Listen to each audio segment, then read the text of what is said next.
In this episode, I talk about taking photos and why it's one of my big regrets from my 20s.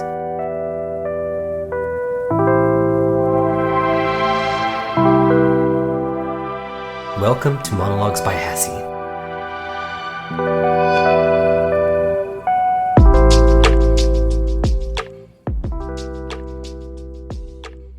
The year was 2017, I was 22 years old, and I was taking my first big solo trip.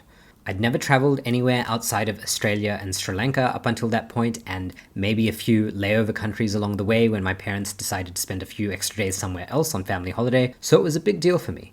And, I'd saved up money the year prior, I was doing this big trip, and it also happened to be 150 years of Canada.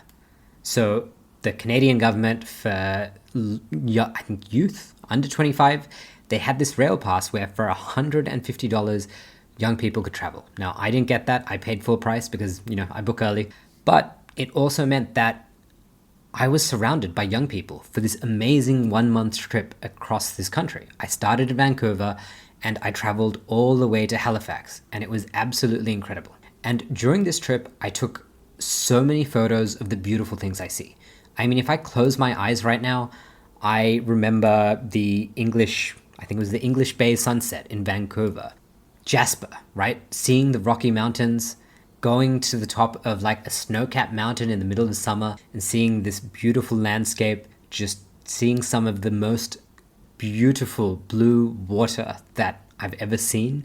And it was absolutely incredible. I had this amazing time seeing the natural beauty of Canada, the built beauty of Canada, right? Being in Quebec and seeing Montreal and Quebec City and different ways of how people live. I had such an amazing time during this trip, and I took all these beautiful photos, and I still remember them. And I was actually at Run Club last week talking to somebody, and turns out they were from Canada. And I asked them, where are they from? And they said, I'm from Winnipeg. And I was like, wow, I've been to Winnipeg. Which, side note, detour here. If you've ever read Die with Zero, like the book by Bill Perkins, I've spoken about it before. This is an example of a memory dividend. Here I am on a run club, probably stressed out during the week, getting my runners high, and I'm having a conversation, and all of a sudden I'm teleported to 9 years in the past, where I'm remembering the city that this person is from. And that is a beautiful memory. And I captured so many of those beautiful memories during that trip. It was an incredible 1-month trip across Canada. And if you're young and you're listening to this, well, it doesn't matter how old you are, if you have the opportunity to travel, and it doesn't need to be international, it could be domestic, go do it, because you're going to look very fondly at, the trips you take. But I do have one big regret about that time. And it is that not just during that trip, but during a lot of my late teens and early to mid 20s, I never really took a lot of photos of myself. And it was a combination of being shy and self-conscious and just maybe being unhappy with things. But I do regret that in the sense that when I look back at those times, I can see photos of the most beautiful waterways, the most beautiful mountains.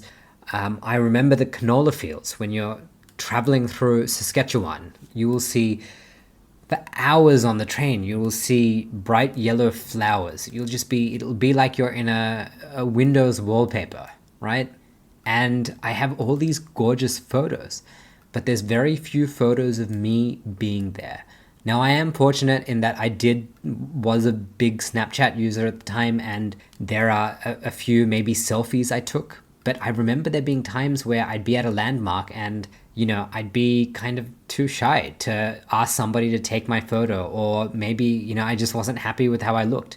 And there were definitely times in my mid-20s, so well after this trip, where I wasn't happy with myself. And maybe I, felt like I wasn't pretty enough. And this sounds silly, right? Coming from a 31-year-old male. But there were so many times where I think I just did not have the self-confidence to take a photo.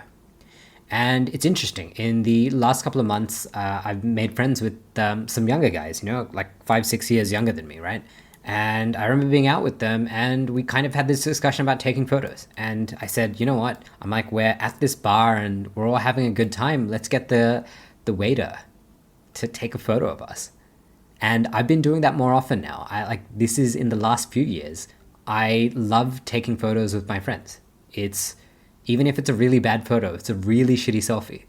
It's you're worth having it. It's worth having it because even if in the moment you're not happy with how you are and there can be insecurities that you're currently grappling with, I guarantee you that there are good things about what's happening in your life right now. And you are going to want to look back at them and see who you are. And so even though I am probably, like in terms of fitness, I'm the fittest I've ever been, I really regret that when I wasn't as fit, I don't have as many photos.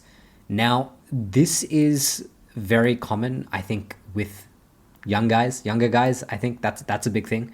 In that, I think men, where by default, it's very common for us to focus on things rather than people. So we're always taking photos of things, at least for me, right? If I see a beautiful building, or right now I see the Sydney Harbour Bridge all the time, and for me that's a beautiful thing. It's like this man-made structure, and there's combinations of the built environment, the natural environment, and I love taking photos of that. But we forget to take photos of ourselves, and I'm sure there's women who are listening to this who also find themselves in the same position, where maybe you are self-conscious, maybe you don't feel like you stack up, but honestly, for your future selves, take the photos now. Do it now. And it's funny because me and my brother, every time we have dinner with our parents, my mom wants to take a photo, and we're eating and it's cringy and we're like, oh, come on, take the photo. But I really get it now. I really do start to I get that. And I remember seeing certain parents, right, like not my own parents, but I remember seeing other people's parents, and there was this one dad, and the kids were much younger than me, but I remember he'd always take the photo out all the time, and the kids would be like, oh, Dad, do we have to take a photo? But I'm like, dude, this is a dad who wants to look back, who knows you're not always going to be like this, and wants to capture that moment. And so I think my big lesson from this is that I wish I had more photos of myself and me and hanging out with my friends and my family from when I was in my late teens and mid 20s. Even when we got a family dog like 4 or 5 years ago, I don't really think there's many photos of me and the puppy. I took so many photos of Lexi. I love that dog.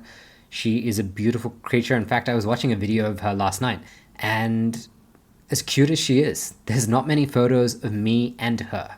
And so that's something I want to change, right? I want to take more photos with everyone. And I think it's just a really important thing, because it is part of that memory dividend. And just because the photos weren't taken, it doesn't mean the memories didn't happen. I still remember things. I still have, when I close my eyes, I can be teleported back to different parts of the world and different people I've met and things like that. But it does help to have the photos. Sometimes that is literally going to be, it's like the gunpowder that sets off those memory dividends, right? You're going to look at them every couple of years and so on, and maybe you'll have friends and you'll show them something. But I do think it is important to capture them, not just the things and the places you do, but also capture yourselves. Capture yourself living your life. And at the same time, as it's important to take photos of you, I think it's important to look beyond the lens. And this is a counterbalance to taking more photos, is don't look at the screen.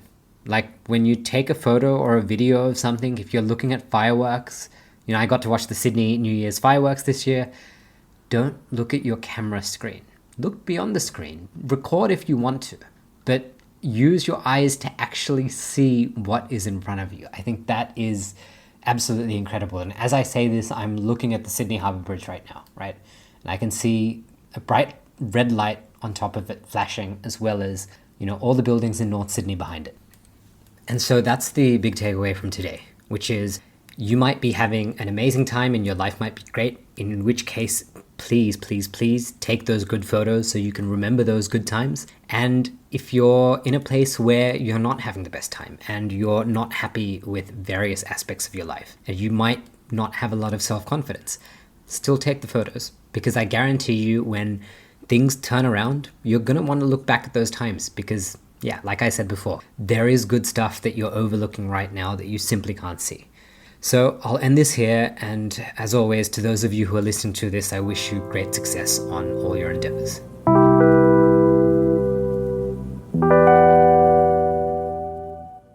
You've just made it through another episode of Monologues by Hassie. It brings me great pleasure to know that you made it to the end. To listen to more episodes, subscribe on your favorite podcast app or visit monologuesbyhassie.com. Thanks for swinging by.